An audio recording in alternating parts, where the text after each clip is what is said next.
ఆదివారం అమావాస్యను పురస్కరించుకుని వనదుర్గ భవానీ మాతను రంగురంగుల పూలతో అమ్మవారికి ఇష్టమైన విశేషమైన పూలతో లక్ష పుష్పార్చన అంగరంగ వైభవంగా నిర్వహించారు. అమ్మవారికి విశేషమైన పంచామృతం పళ్ళ రసాలతో అభిషేకం చేశారు. ఈ సందర్భంగా అర్చకుడు పార్థివ శర్మ మాట్లాడుతూ అమావాస్య రోజు అమ్మవారికి అత్యంత ఇష్టమైన రోజని, ఈ రోజును అమ్మవారిని దర్శించుకోవడం ద్వారా సకల కోరికలు నెరవేరుతాయని, విద్య, ఆరోగ్యం, సంతానం, రాజకీయంగా అన్ని సిద్ధిస్తాయన్నారు. తెలంగాణ రాష్ట్రం నుంచే కాకుండా ఆంధ్రప్రదేశ్, కర్ణాటక, మహారాష్ట్ర వివిధ రాష్ట్రాల నుంచి భక్తులు వచ్చి మంజీరా నదిలో స్నానమాచరించి అమ్మవారిని దర్శించుకుంటారన్నారు. ఆదివారం అమావాస్య ఆషాఢం చివరి ఆదివారం రోజు శ్రీ ఏడుపైల వరదుర్గ అమ్మవారిని లక్ష పుష్పాలతో అమ్మవారిని కొల్చేర మండల గౌడ సంఘం అధ్యక్షులు గజని వెంకట్ గౌడ్, సునీత దంపతులు దర్శించుకొని మండలం ప్రజలు సుభిక్షంగా ఉండాలని అమ్మవారిని కోరుకున్నట్లు తెలిపారు.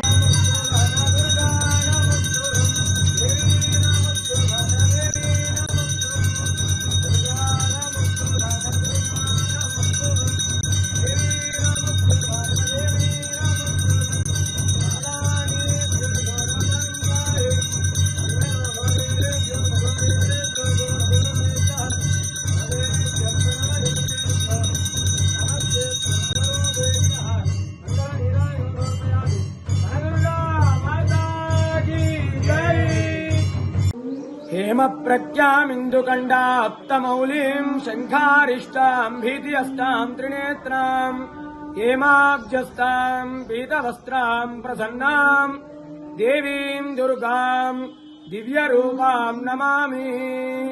శ్రీ ఏడుపాయల వనదుర్గా భవాని దేవస్థానం తెలంగాణ రాష్ట్రంలోనే ఎంతో ప్రసిద్ధమైనటువంటి క్షేత్రము ఏడుపాయలు.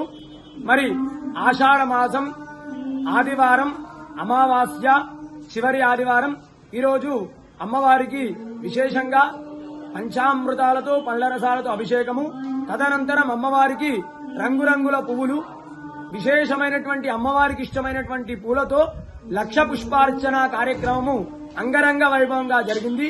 ఉదయం నుండే కూడా భక్తుల రద్దీ అధికంగా ఉంది. ఈరోజు అమావాస్య అమ్మవారికి ఎంతో విశేషమైనటువంటి రోజు. ఈ రోజు అమ్మవారిని దర్శించుకోవడం వల్ల సకల కోరికలన్నీ కూడా నెరవేరుతాయి. విద్య, ఆరోగ్యము, సంతానము, రాజకీయము అన్నీ కూడా సిద్ధిస్తాయి. మరి ఒక తెలంగాణ రాష్ట్రం నుండే కాకుండా ఆంధ్రప్రదేశ్, కర్ణాటక, మహారాష్ట్ర ఇతర రాష్ట్రాల నుండి కూడా భక్తులు అధిక సంఖ్యలో వచ్చి అమ్మవారిని దర్శించుకుంటారు. అదేవిధంగా మంజీరా నదీ పాయలో స్నానాలు ఆచరించి అమ్మవారికి మొక్కుబడులు చెల్లించుకుంటున్నారు. వనదుర్గా మాతాకి జై.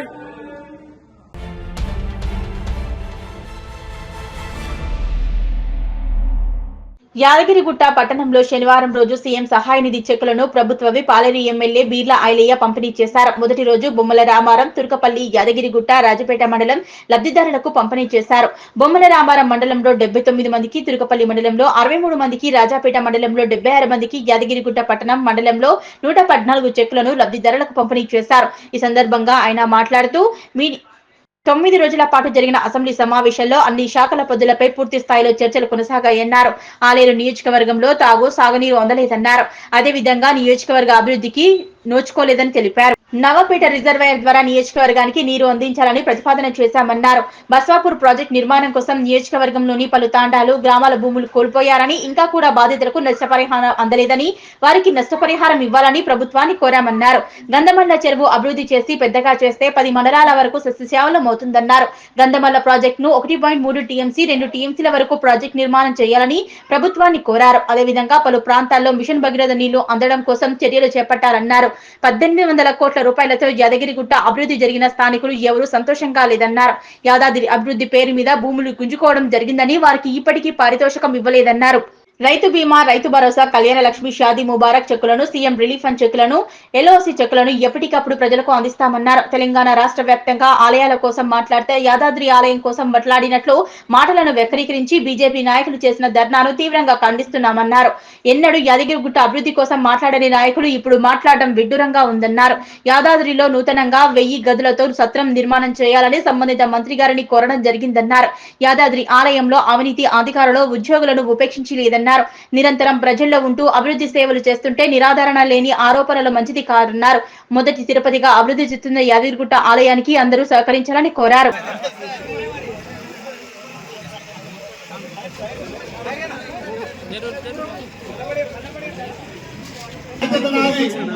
వైరోలం తాగులేదు, ఒక్క రూపాయి కూడా ఎవరికి మీరు లంచం ఇయ్యద్దు దయచేసి.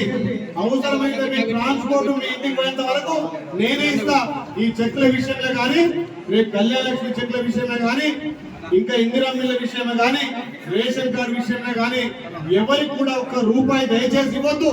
కాకపోతే మీ ఊళ్ళో మీ కష్టపడ్డలకు రేపు ఓట్ల ద్వారా మీరు కృతజ్ఞత చూసుకోరు. ఎవరికి రూపాయి మాత్రం పట్టించి గుట్ట అభివృద్ధిగా నిరోధకులు మాత్రం కాబట్టి ఖచ్చితంగా స్వామివారి మిమ్మల్ని చూసుకుంటాడు. అభివృద్ధిలో ఎక్కడ కూడా వెనకాడే ముచ్చట్లేదు. బదిలీల విషయంలో కూడా మేము ఎక్కువ ఎవరిని అది చేసేది లేదు.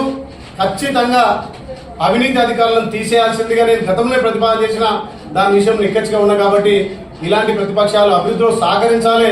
నిరంతరం గెలిచిన కాంచెల ప్రజలలో ఉండి ఆలయాన్ని అన్ని విధాలు అభివృద్ధి చేసి ముఖ్యంగా ఆలయాన్ని రెవెన్యూ డివిజన్ కూడా చేయాలని చెప్పి కొట్లాడి కొత్త మండలాలకు నూతన భవనాలు కూడా కావాలని ఏర్పాటు చేసి గత అసెంబ్లీలో మరి గత ఎమ్మెల్యేలు గతంలో ఉన్నటువంటి వారు ఏ రకంగా మాట్లాడారో ఈ అసెంబ్లీలో ఇప్పటికీ 9 సార్లు లేచి మాట్లాడింది ఆలయ ప్రాంత ప్రజలు ఆశ్రయించారు కాబట్టి ఆ రకంగా ఆలయ ప్రాంతం కోసం నేను ప్రభుత్వ విప్పుగా కాబట్టి అన్ని టెంపుల్ మీద మాట్లాడే అవకాశం నాకు వచ్చింది కాబట్టి ఎండోమెంట్ శాఖను ఉద్దేశించి ఉన్నటువంటి పంతుల తెలంగాణ ఉన్నటువంటి అన్ని గుళ్ళల్లో ఉన్నటువంటి పంతుల గురించి అన్ని గుళ్ళల్లో ఉన్నటువంటి ఎంప్లాయీస్ గురించి మాట్లాడు.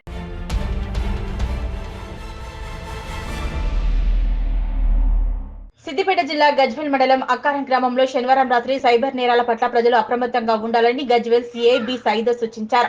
ఈ సందర్భంగా వారు మాట్లాడుతూ తాము బ్యాంకు అధికారులమని రుణమాఫీ వస్తుందని కరెంటు బిల్లు కట్టాలని తదితర లింకులు పంపించి మోసం చేస్తారన్నారు. జాగ్రత్తగా ఉండాలని సూచించారు.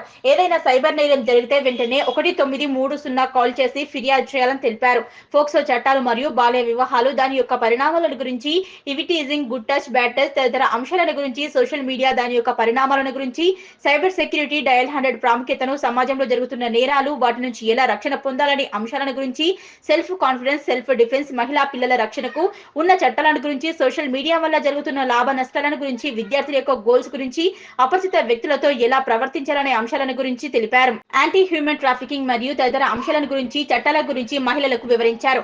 గంజాయి, ఇతర మత్తు పదార్థాలపై ప్రజలు అప్రమత్తంగా ఉండాలని, పిల్లలకు ఎక్కడికి వెళ్తున్నారు, ఏం చేస్తున్నారు, ఎవరితో తిరుగుతున్నారు, వారి ప్రవర్తనలో ఏమైనా మార్పులు ఉన్నాయా, ఇంటికి ఏమైనా ఆన్లైన్ ద్వారా ప్రాసెస్ వస్తున్నాయా, ప్రతి ఒక్కటి గమనిస్తూ ఉండాలని తల్లిదండ్రులకు సూచించారు. పిల్లల ప్రవర్తనలో ఏవైనా మార్పులు ఉంటే ఎలాంటి అనుమానం వచ్చినా వెంటనే పోలీస్ స్టేషన్ కు సమాచారం అందించాలని తెలిపారు. యువతి యువకులు గంజాయి, డ్రగ్స్, ఇతర మత్తు పదార్థాల బారిన పడకుండా కాపాడుకోవాల్సిన బాధ్యత తల్లిదండ్రులపై ఉందన్నారు.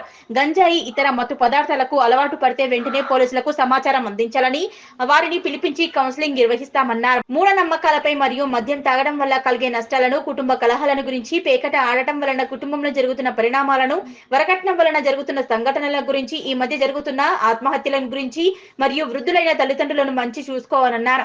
ఈ కార్యక్రమంలో గ్రామ ప్రజలు, ప్రజాప్రతినిధులు, వివిధ పోలీస్ స్టేషన్ల సిబ్బంది పాల్గొన్నారు. ఎవరైనా అడిగితే ఫోన్ లో ఎవరిని స్పందించొద్దు. ముఖ్యంగా ఇక్కడున్న అమ్మాయిలకు చెప్తున్నా వినండి, మరియు అబ్బాయిలకు కూడా చెప్తున్నాను. మీరు ఫోన్లు వాడేటప్పుడు ఫోన్లో వాట్సాప్ కావచ్చు, ఫేస్బుక్ కావచ్చు, ఇన్స్టాగ్రామ్ లోని సోషల్ మీడియా యాప్స్ ఉన్నాయి. యాప్స్ లో అమ్మాయిల ఫోటోలు ఉంచొద్దు. దయచేసి అర్థం చేసుకోండి. ఇక్కడ ఉన్న తల్లిదండ్రులు ప్రతి ఒక్కరికి అందరూ తెలియపరుస్తున్నాము. మీ పిల్లలు కనుక ఫోన్ ఉంటే మీరే చూడండి. ఆ ఫోన్ లో కనుక మా అమ్మాయి ఫేస్ కనబడే విధంగా డీపీ ఫోటో అంటాము, ప్రొఫైల్ ఫోటో అంటాము, అది పెట్టుకోవద్దు. ఎందుకంటున్నారంటే ఈ మధ్య ఆన్లైన్ మోసాలు ఎక్కువ అవుతున్నాయి. ఆ ఫోటోలు ఏం చేస్తున్నారంటే, ఒక అమ్మాయి ఫోటో, ఎగ్జాంపుల్ బాబు ఉన్నాడు, ఈ బాబు ఫోటో పెట్టుకుంటారు, పైన ముఖం మాత్రమే బాబుది ఉంటాయి, రిమైనింగ్ భాగాలు మొత్తం మార్చేస్తారు. మార్చేసి ఏం చేస్తున్నారంటే, నేను యాక్చువల్గా అమ్మ ఇక్కడ ఈ పోలీస్ స్టేషన్ దగ్గర ముందు సైబర్ క్రైమ్ ఆన్లైన్ లో జరిగే మోసాల గురించి మీ తెలంగాణ రాష్ట్ర సభ నోడల్ ఇన్ఛార్జ్ గా నేను చేశాను. అక్కడ చేసినప్పుడు కేవలం మహిళల పైన మీకు తెలియకుండానే ఇంట్లో ఉన్న పిల్లల పైన జరిగే నేరాలు, మోసాలు ఏ విధంగా ఉన్నాయో వారిపైన నేను ఏ విధంగా చేస్తే బాగుంటుంది, ఎందుకు జరుగుతుంది ఏంటి దానిపైన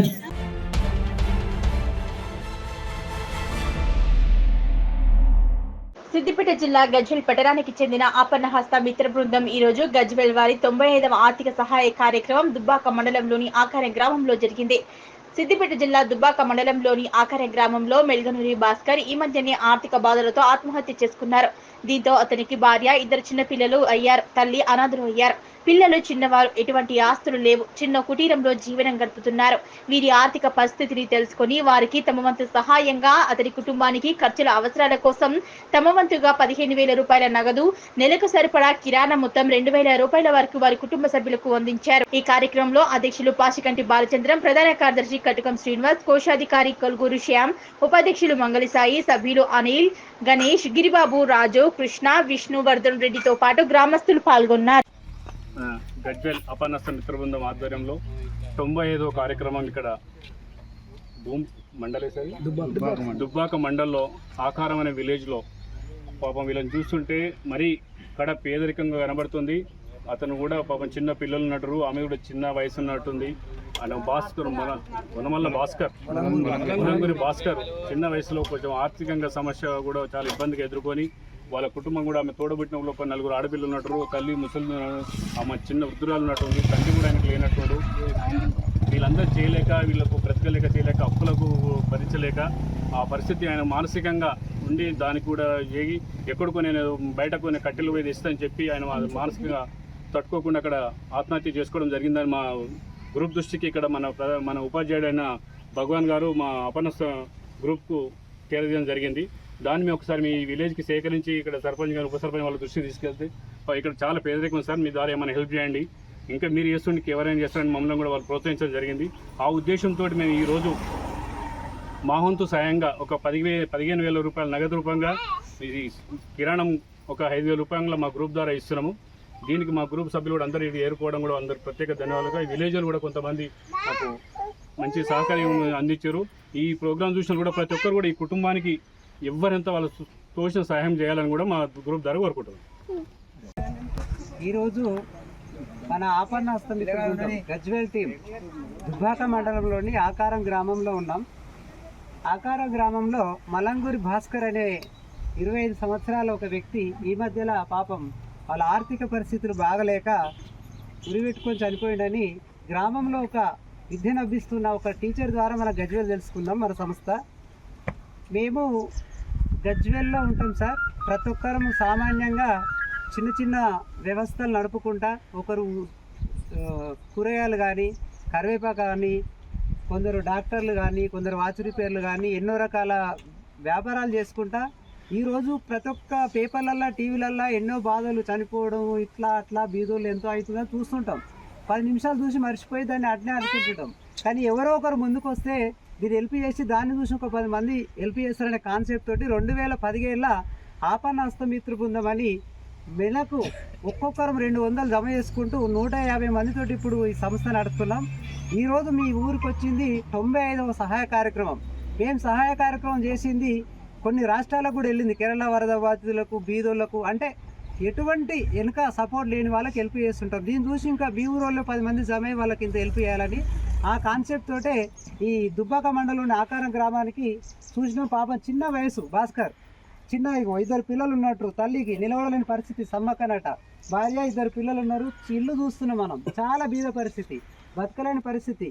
ప్రతి ఒక్కరు ఎంతో కొంత హెల్ప్ చేస్తేనే వీళ్ళు ముందుకు పోతాం. ఎవరి పరిస్థితి ఎట్లుంటుందో మాకు తెలియదు కాబట్టి మాకు తెలిసిన విషయానికి దీనికి సహకరించాలని మా సంస్థ నుండి ఒక 15,000 రూపాయలు నగదు, వాళ్ళ ఇంటికి కొంతమంది ఒక 5,000 వరకు కిరాణం అందజేయాలని నిర్ణయించి సకాలంలో అక్కడికి వీళ్ళందరం ఇక్కడికి వచ్చి వీళ్ళ ఇంటికి వచ్చి పరామర్శించి వీళ్ళకి సహకరించడానికి వచ్చాము. దీన్ని చూసిన ప్రతి ఒక్కరు ఎంతో కొంత మీ శక్తి మేరకు వీళ్ళకు హెల్ప్ చేయాలని కోరుకుంటూ సకాలంలో అందరూ మాకు సహకరించినందుకు ప్రత్యేక ధన్యవాదాలు.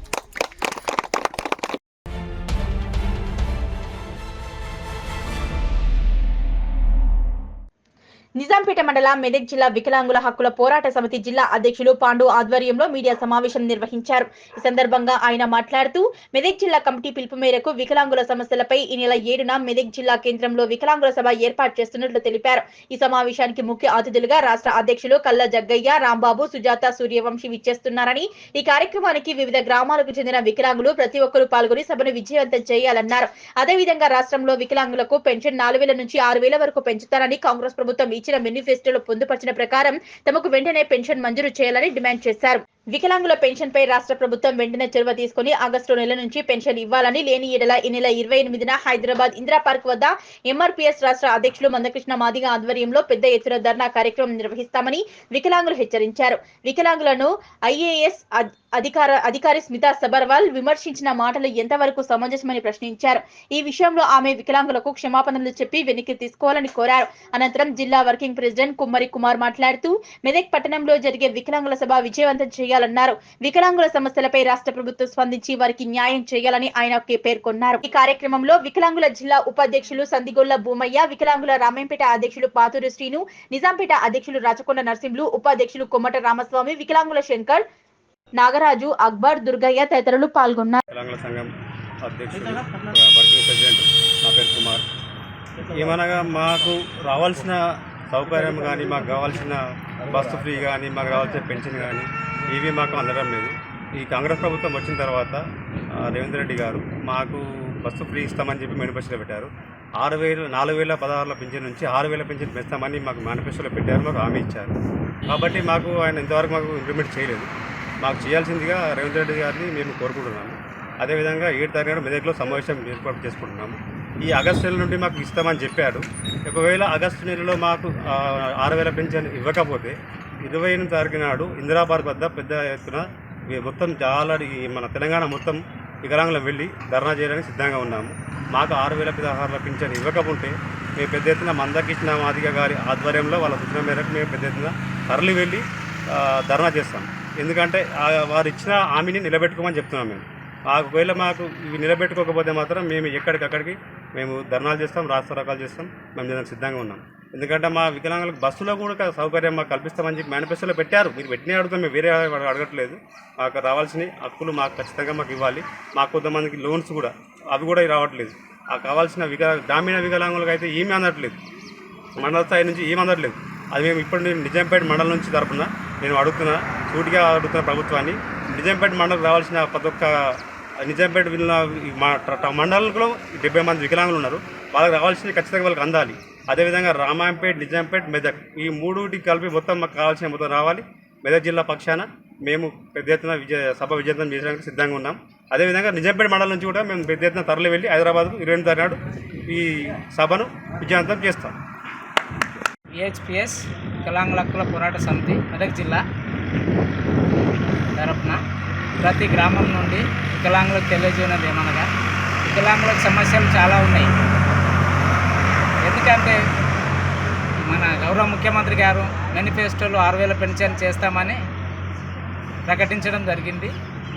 మరి ప్రమాణ స్వీకారం చేసిన రోజు నుంచి కూడా వికలాంగులకు ఆ పెన్షన్ను వెంటనే అమలు చేయాలని కోరుతున్నాము. ఒకటి మళ్ళీ నిన్నగాక మొన్న జరిగిన విషయం ఏంటంటే, వికలాంగులను విమర్శించడం ఒక ఐఏఎస్ సీనియర్ కలెక్టర్ అయిన స్మితా సబర్వాల్ గారు వికలాంగులు ఎయిర్పోర్ట్లో పనిచేస్తారా, విమానాలు నడుపుతారా, మరి మిలిటరీ వర్క్ చేస్తారా, మరి ఏం చేస్తారనేది ఒక ప్రతి వికలాంగులను విమర్శించడం జరిగింది. కావున అది తగదని ఆమె వెంటనే ఆ క్షమాపణ వెనక్కి తీసుకోవాలని కోరుతున్నాము. మళ్ళీ ఇంకో విషయం ఏంటంటే, వికలాంగులకు డబుల్ బెడ్రూమ్లో అవకాశం ఇవ్వటం లేదు. వెంటనే ముఖ్యమంత్రి గారు చొరవ తీసుకొని వికలాంగులకు అవకాశం ఇవ్వాలి. ఇళ్ల స్థలాల గురించి బస్సులో, రైల్లో ఫ్రీ సౌకర్యం కల్పించాలి. మహిళలకు కల్పించిన విధంగా వికలాంగులకు కూడా ఫ్రీ సౌకర్యం కల్పించాలి. కాబట్టి దయచేసి అందరూ కూడా సమయం తీసుకొని రేపు జరగబోయే మెదక్ మీటింగ్లో ప్రతి గ్రామం నుంచి 10 మంది చొప్పున, 20 మంది చొప్పున అందరు హాజరై సభను విజయవంతం చేయవలసిందిగా కోరుతున్నాం. జై వికలాంగ్, జై వికలాంగ్.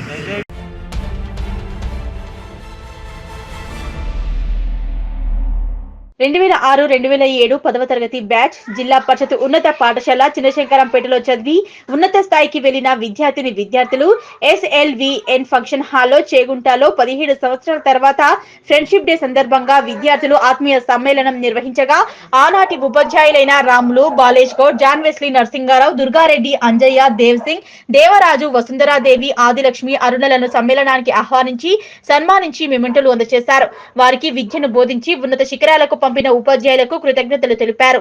విద్యార్థులు తమ తోటి స్నేహితులతో సంతోషంగా గడిపారు. గడిచిన రోజులు మళ్లీ రావని ఆనాటి తీపి జ్ఞాపకాలను గుర్తు చేసుకున్నారు. ఈ కార్యక్రమంలో పూర్వ విద్యార్థులు పాల్గొన్నారు. పిల్లల్ని చూసుకుంటారు కాబట్టి ఇప్పుడు ఏమి చెప్పే స్థితిలో లేవు, కానీ టు మెమరైజ్ ద థింగ్స్, మన జీవితాల్లో కూడా జరిగిన సంఘటనలే మరోసారి జ్ఞాపకం చేసుకుంటానికి ఇక్కడ సమావేశమైనాం. మరి ఈ టీచర్ ప్రొఫెషన్లో నిజంగా చాలా గ్రేటెస్ట్ ప్రొఫెషన్. ఒక తట్టు సమాజంలో తల్లిదండ్రి పిల్లల్ని ఇస్తుంటే ఆ పిల్లల్ని తీర్చిదిద్దే బాధ్యత ఈ వృత్తిలో ఒకటి ఉన్నది. డాక్టర్ కానీ, అడ్వకేట్ కానీ, ఇంజనీర్ కానీ, టీచర్ కానీ, what ever whoso ever maybe in the all departments, వాళ్ళను ఒక ఫౌండేషన్ వేసి ఒక రూపం ఇచ్చేది జ్ఞానంతో ఈ ఉపాధ్యాయ వృత్తి. కాబట్టి నేను చాలా గర్విస్తున్నాను ఈ ప్రొఫెషన్ బట్టి. నేను డిగ్రీ కాగానే నాకు సంగారెడ్డి ఎంప్లాయ్మెంట్లో జాబ్ వచ్చింది క్లరికల్గా. అక్కడ డిపార్ట్మెంట్ అది ఎంప్లాయ్మెంట్ ఇచ్చేది ఎట్లా కావాలి అసలు అంటే ఎమ్మెల్యే కూడా అది ఉండదు. ఇంట్లోకి వెళ్ళి బయట పడితే నమస్తేలు కొడతారు, మనకు తెలియదు. జాబ్ కాల్ లెటర్స్ వస్తాయని ఇంటికి ఎంబడి పడేది డబ్బులకు ఇది లంచాలు ఇచ్చే డిపార్ట్మెంట్. అరే ఇదేంది, నేను ఎక్కడైనా బయట పోయి ఎవరైనా వచ్చి తీసుకపోతే హోటళ్ళల్లో బిల్ తీసుకునేది కాదు సార్ ఎంప్లాయ్మెంట్ డిపార్ట్మెంట్ అంటే. అరే ఆ తర్వాత ఎవరు వచ్చి తీసుకో బయట వెళ్ళేది కాదు, లోపలనే సాయంత్రం అయిందంటే డ్యూటీకి వెళ్ళి పోయి రూములనే ఉండేది. ఒకరోజు అయితే సిద్దిపేట పిల్లలు వచ్చి లంచ్ టైంలో ఫాలో అయ్యి రూమ్ వరకు వచ్చేసి డబ్బులు పెట్టేసిండు అక్కడ. అరే బాబు నేను స్టూడెంట్, మొన్న జాబ్ వచ్చింది, అయినా ఇదేంటి మా డ్యూటీ మేము చేయాలి, ఇప్పుడు రాగానే మీరే రాస్తాను. ఇక that was my feeling. Okay, ఇక మిమ్మల్ని అందరినీ మీరందరూ వచ్చినాక స్టేజ్ పైకి వచ్చి పరిచయాలు చేసుకున్నారు. అందరూ ఏమేమి క్వశ్చన్స్లో ఉన్నాయని చెప్పారు. అంటే ఆడపిల్లల సైడ్ నుండి చెప్తా ఉన్నారు ఏమని, నాకు ఇంటర్లోనే పెళ్ళి అయిపోయింది, నాకు పెళ్లి చేసేసారు, so end of my career అని చెప్పి ఎంత తిరిగి వెళ్ళిపోతున్నారు. నాకు 2 పిల్లలు 3 పిల్లలు. నాకు కూడా ఇంటర్లోనే పెళ్ళయింది, మీకు తెలుసు తెలియదు. కానీ నేను ఇప్పుడు ఇక్కడ నిలబడి మీతో మాట్లాడుతున్నాను. ఎంఎస్సి బిఎడి అదంతా కూడా ఆఫ్టర్ మ్యారేజే కంప్లీట్ చేసుకున్నాను. మరి నేను ఏ సందర్భంలోనైనా మీకు అప్పుడు చెప్తున్నానో లేదో, కానీ పిల్లలు ఇప్పటికే మీరు ఏం అయిపోలేదు. లైఫ్ అనేది this is not the end point here. మీరు ఓన్లీ ఇప్పుడు 30sలోనే ఉన్నారు, ఇంకా still you have your future. మీరు ఇప్పటికైనా ఏం కావాలనుకుంటారు మీరు సాధించవచ్చు. దానికి లర్నింగ్ అనేది నెవర్ ఎండింగ్, లైఫ్ లాంగ్ మనము లర్నింగ్ చేస్తూనే ఉండొచ్చు. స్కూల్ లైఫ్ అయిపోయింది, కాలేజ్ లైఫ్ అయిపోయింది, సో ఇక్కడనే నేను గీత గీసేసుకొని కూర్చుంటాను, వాళ్ళని వీళ్ళని బ్లేమ్ చేసుకుంటూ ఉంటాను. No, never do like that. మీకు చాలా ఉంది ఇంకా నేర్చుకోవాలంటే. మనకి లైఫ్ అంతా కూడా సరిపోదు అసలు. Every moment is a lesson learning అని అనుకోవాలి మనము. ప్రతి ఒక్క చోటు నుండి కూడా ఎన్ని తీసుకోవాలో వాటి అన్నింటినీ మనం తీసుకోవాలి, ముందుకు వెళ్ళాలి. ఇంకా ఇంకొక విషయం చెప్పదలుచుకున్నాను. నేను ఈ జాబ్ చేస్తున్నాను కదా, నేను ఇక్కడికి వచ్చి చెప్తే బాగుంటుందో బాగుంటుందో, నేనేం చెప్పుకోతే ఇలా జాబ్ చేస్తలేను అని ఫీల్ అవ్వాల్సిన అవసరం లేదు. నువ్వు ఏ జాబ్ చేసినా సరే, ఏదైతే చిన్న పని చేసినా సరే, దాన్ని నువ్వు త్రికరణ శుద్ధిగా చేస్తే, మనస వాచ కర్మణ, ఆ పనిని నువ్వు దైవంగా అనుకొని చేయాలి. ఆ పని ఎలా చేయాలి అంటే, ఒక పని అని అన్నప్పుడు దానికి వాడే స్పెషలిస్ట్ అని మన పేరు రావాలి అక్కడ. అట్లా అంత బాగా చేయాలన్నమాట. అలా చేసినప్పుడు మనకు చిన్న జాబ్ పెద్ద జాబ్ అంటే ఏమీ ఉండదు. అందరికీ గవర్నమెంట్ ఉద్యోగాలు రావాలి, లేకపోతే అందరూ ఏదో ఏసీ రూమ్లలో కూర్చొని పని చేయాలంటే సాధ్యం కాదు కదమ్మా. కాబట్టి మనం చేసే పని ఏదైతే ఉందో దాంట్లో మనమే టాప్. ఇంకా శంకరంపేటలో ఫలానా పని అంటే వాడే చేయాలి అని చెప్పుకునేటట్టుగా చేయాలి మీరందరూ కూడా. ఇంకా తర్వాత కనెక్ట్ అయ్యండి, మీ ప్రోగ్రెస్, మీ డెవలప్మెంట్ అంతా మాకు చెప్తూ ఉంటారని ఆశిస్తున్నాను. महत्वपूर्ण विषय इस मंच तक आए हुए महाशय पूर्व प्रधानाध्यापक रमल सर जी, पूर्व महाशय बालेश्वर गौड़ सर जी, जब हिंदी पढ़ाते थे तो बहुत सारे अधिकतर छात्रों के मन में ये था कि कठिनाई थे, डांटते थे, यानी मारते थे, ये थोड़े छात्रों के मन में दुखित हो सके, दुख भी हो सके। लेकिन ये सोचिए छात्र छात्राएं, जब परिवार क्यों ना हो, यानी कक्षा में छात्रों को क्यों ना हो, तब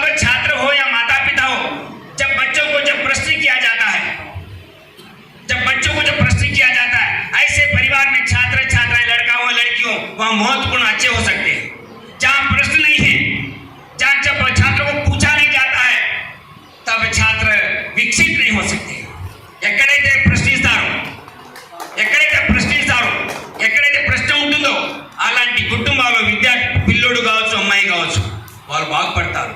ఎక్కడ తరగతి గదిలో విద్యార్థులని టీచర్స్ మాత్రమే ప్రశ్నిస్తాడు. 24 గంటల్లో విద్యార్థులకి అమ్మా నాన్న గ్రహించరు. ఫలానా సార్ దండిస్తారు, కొడతారు. కానీ ఈరోజు మీరు చూసి ఉంటారు జడ్జెస్ ఈరోజు మనం ఎస్టీసీ వారి గురించి చెప్పిన జడ్జెస్ పేరు చంద్రచూడ్, మాననీయ గౌరవనీయ చంద్రచూడ్. మీరు ఇప్పుడు వార్త విని ఉంటారు. ఒక మాట అన్నాడు టుడే ఒక మాట అన్నాడు. ఫస్ట్ క్లాస్లో ఆ సార్కి ఇప్పుడున్న జడ్జికి టీచర్ కట్టెతో కొట్టాడు. ఆనాడు ఆ సార్ భయపడి కూడా ఇలా కొట్టే నా కొరి కొట్టుండని చెప్పేసి ఆ రోజు ఆ విద్యార్థి చదివి ఈరోజు మనం జడ్చుకున్నాడు.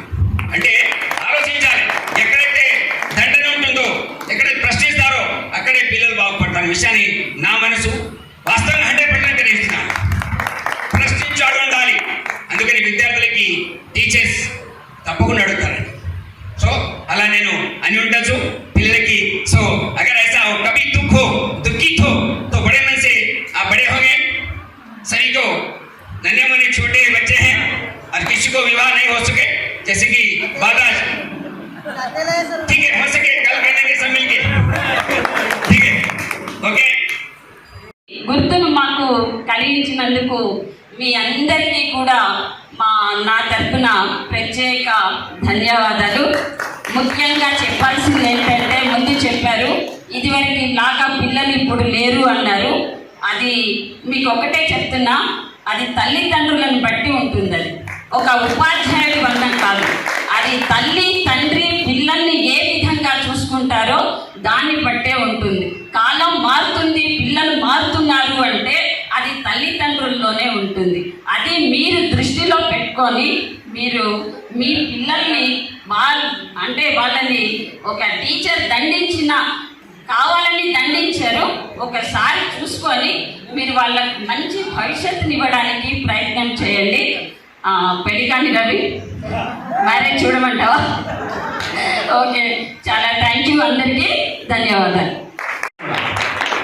అది మనకు గొప్పగా మన పూర్వీకులు మనకి ఇచ్చినటువంటి గొప్ప సంస్కారం అది. ఇంకా మా తరాలు కొంతమంది మా విద్యార్థులు ఆ సంస్కారాన్ని ఇంకా నిలబెట్టుకున్నారు అన్నందుకు చాలా సంతోషంగా ఉంది. అందులో మమ్మల్ని జ్ఞాపకం చేసుకొని మమ్మల్ని ఇంత దూరం పిలిచినందుకు, దూరం అని కాదు అంత దూరం ఉన్నా మమ్మల్ని పిలిచినందుకు, మమ్మల్ని జ్ఞాపకం ఉంచుకున్నందుకు చాలా సంతోషంగా ఉంది. ధన్యులం అని అనుకుంటాను నేనైతే.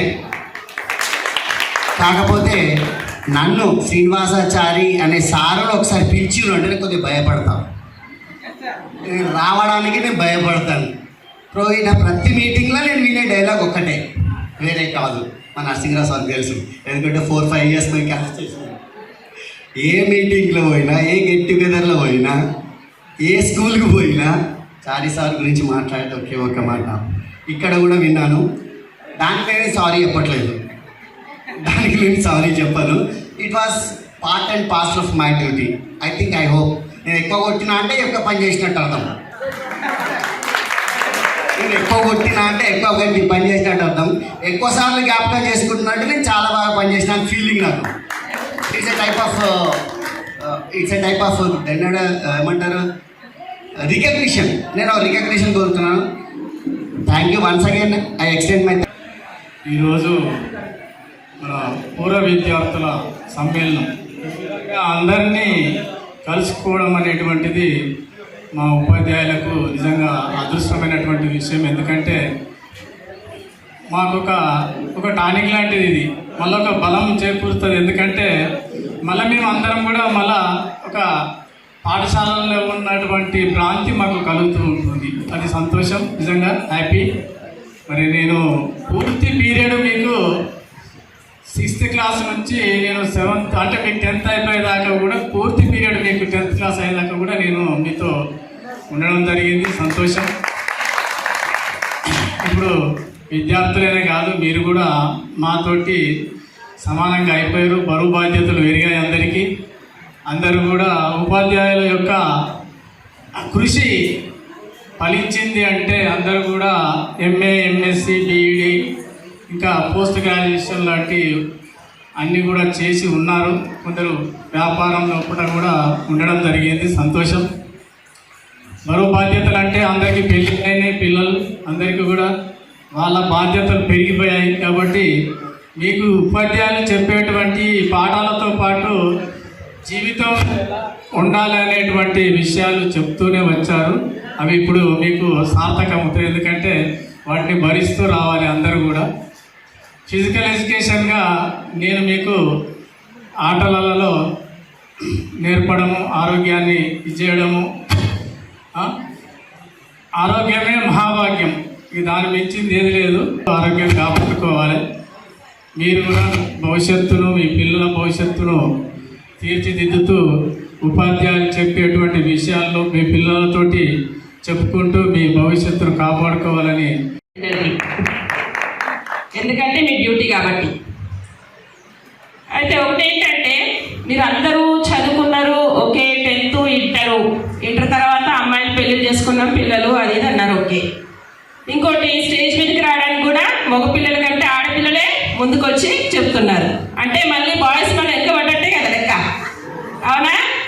అయితే ఈ సందర్భంలో మా హెచ్ఎం సార్ రాము సార్ ఏమన్నారంటే, మీ టీచర్స్ లేడీస్ని అంటే ఆడపిల్లల్ని ఆ విధంగా ప్రిపేర్ చేశారేమో మేడం, అందుకే ఆడపిల్లలే వచ్చి మాట్లాడుతున్నారు అన్నారు. అంటే ఇక్కడ ఏమర్థమవుతుంది, లేడీ టీచర్స్ గర్ల్స్ని మోటివేట్ చేశాము. ఒప్పుకుంటారా? సరే, ఓకే. టైం సెన్స్ ఒకటి. ఇంకోటి కొన్ని విషయాలు చెప్పాలనుకుంటున్నా. చాలామంది 10th ఇంటరు పెళ్ళిళ్ళు, ఓకే, ఇదంతా బాగానే ఉన్నది, పార్ట్ ఆఫ్ ది లైఫ్. పెళ్ళి చేసుకోగానే కెరియర్ ఏమో ఆగిపోదు, అదొకటి పాయింట్ మీరు గుర్తుపెట్టుకోవాలి. సెటిల్ అయినారేమో అనుకుంటున్నారు, పెళ్ళిళ్ళు అవ్వగానే పిల్లలు, బాధ్యతలు, ఏదో ఎంతో అంతో చిన్న చిన్న బిజినెస్ చేసుకుంటున్నాము, సంపాదించుకుంటున్నాం కదా అని అనుకుంటున్నారు. కానీ మీరు చదువుని కొంచెము కొనసాగించాలి. 10th తర్వాత ఇంటర్, తర్వాత డిగ్రీ, తర్వాత దాంతోపాటు ఇప్పుడు గవర్నమెంట్ కూడా మనకు ఎన్నో రకాల పోస్టులు, నియర్లీ 20,000 పోస్టుల కొరకు మన జాబ్ క్యాలెండర్ కూడా విడుదల చేసింది. తెలుసా మీకు ఆ సంగతి? అప్డేట్ ఉన్నారా? Okay, good. ఇందాక ఎవరు వచ్చి మాట్లాడింది చూడు, ఎవరిని పేరు? ఏం పేరు? చంద్రమౌళియా? ఏం పేరు నీ పేరు? బాలరాజ్. Very good Balraj. నువ్వు ఓన్లీ ఫోకస్ అంతా కెరియరు, చదువు మీద ఉంది. నాకు చాలా సంతోషం అనిపించింది నువ్వు మాట్లాడుతుంటే. అయితే ఇంకోటి, మీరు 10th ఇంటర్ డిగ్రీ తర్వాత ఊరికే ఏదో చిన్న చిన్న జాబులు చేసుకుంటా ఉండకుండా మంచి గవర్నమెంట్ జాబ్స్, రకరకాల జాబ్స్ ఉన్నాయి, చదువు తగ్గట్టు జాబ్స్ ఉన్నాయి. అవి ప్రయత్నం ఎవరు చేయలేరా ఏంటి అని డౌటు. లేకపోతే మీరు ఇంతవరకే చాలు అని సెటిల్ అయిపోయారా? కొంచెం క్లారిటీ ఇస్తారా? ఎవరైనా ప్రయత్నం చేసిండ్రా? ఓకే. మళ్ళీ గర్ల్స్ అంటున్నారు చేసినామని, బాయ్స్ అంటట్లే. అంటే బాయ్స్ ఎంజాయ్ చేస్తున్నారు అన్నట్టు, అవునా? ఇంటర్ అయిపోయింది, సెటిల్ అయిపోయినా, పెళ్లి చేసుకున్నాం కదా, డామినేట్ చేసుకుంటే ఎంజాయ్ చేస్తున్నారా? అట్లా కాకుండా మీరు ఇంటర్ అయిపోయిన వాళ్ళైనా సరే, డిగ్రీ అయిపోయిన వాళ్ళైనా సరే, పీజీ అయిపోయిన వాళ్ళైనా సరే, మంచి మంచి జాబ్లో సెటిల్ అయ్యి ఇప్పుడు మీరు ఇక్కడ కూర్చున్న వాళ్ళందరూ కూడా మంచి హై పొజిషన్లో ఉండి మమ్మల్ని ఇట్లా పిలిస్తే ఇంకా మాకు డబల్ సంతోషం అనిపిస్తుంది. ఇప్పుడు మమ్మల్ని గుర్తుపెట్టుకొని ఎట్లా పిలిచిండ్రో, మీరు ఒక పొజిషన్లో ఉండి మంచి మంచి పొజిషన్లో, హై పొజిషన్లో ఇంకా హ్యాపీ, రెట్టింపు హ్యాపీనెస్ వస్తుంది. అయితే ఇప్పుడు మీరు 30+ కాబట్టి కెరియర్ ఏమీ ఫుల్ స్టాప్ పెట్టకండి. మమ్మల్ని పిలిచినందుకు మేము ఒక చిన్న అడ్వైస్ అనమాట, నా తరఫు నుంచి, మా టీచర్స్ తరఫు నుంచి కూడా మేము అనుకుంటున్నాను,